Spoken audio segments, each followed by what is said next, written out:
Hello, I'm Alexandra. I'm Jillian. And welcome to AP Biology. First of all, the College Board describes this class as an introductory college-level biology course in which students cultivate their understanding of biology through inquiry-based investigations on the following 4 big ideas.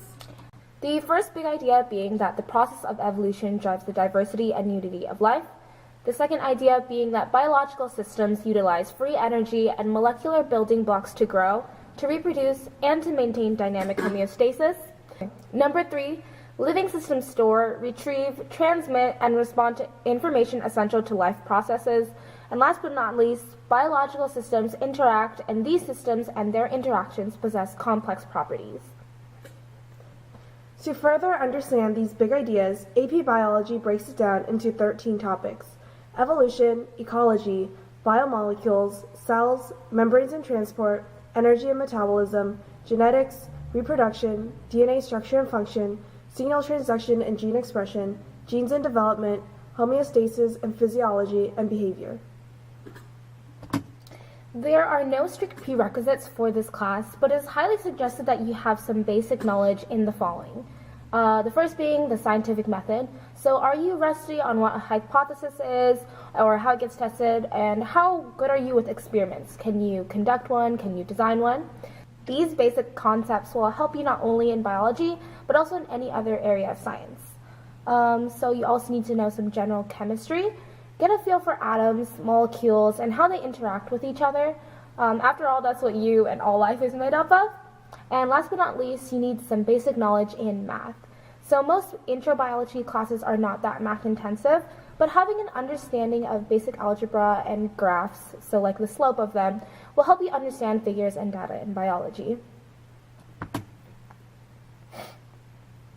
So there are many resources that can aid you during your year in AP Biology. First of all is the College Board. Since the College Board is the creator of the AP exam, this website will have the most accurate information about the test and what will be on it. It has practice FRQs from real past exams and some sample multiple choice. Next is Bozeman Science. Bozeman Science has videos on all of the major systems, ideas, and concepts that are necessary for you to understand. Other commonly known resources for all AP tests are Khan Academy and test prep books. Khan Academy has many videos, articles, and practice questions that are free to use. Popular test prep books include the ones from College Board, 5 Steps to 5, Barron's, and Princeton Review. Most likely your class will also have textbooks for you to use. The one shown comes with a test prep book, so you won't have to pay for that one. Another great resource for multiple choice practice is albert.io. This website has hundreds of practice multiple choice questions. The only downside to this is that the service is not free. However, if your school does purchase it for you, make sure to take advantage of it, as it is a great resource. Alright, so now we're going into the AP exam and what it entails for you should you choose to take it. This exam occurs during the second week of AP testing, and it is 3 hours long, and it's split into 2 sections, the first being multiple choice. There are 63 multiple choice questions with options A through D. Some of them are reading-based questions, while others could be specific recall. There are also some questions with graphs and diagrams.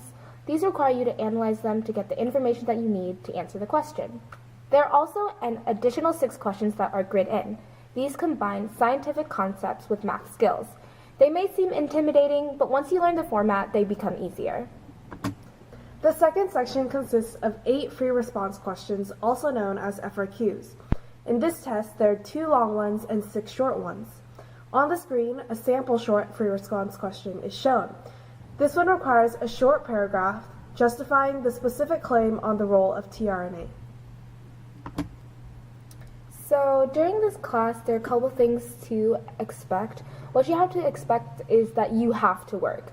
This class involves a lot of memorization and requires a solid understanding of many different systems in order for you to tie everything together and understand the big picture. So as you can see, AP Biology is a dense class, but don't let this scare you away from taking this course. As long as you're curious, open-minded, and you have a willingness to think critically, this class is worthwhile. Not to mention, your teacher will definitely make this class fun. So that was an introduction to AP Biology, and we hope that was helpful. Should we make Coco into this? Oh yeah, we should. Coco! Coco!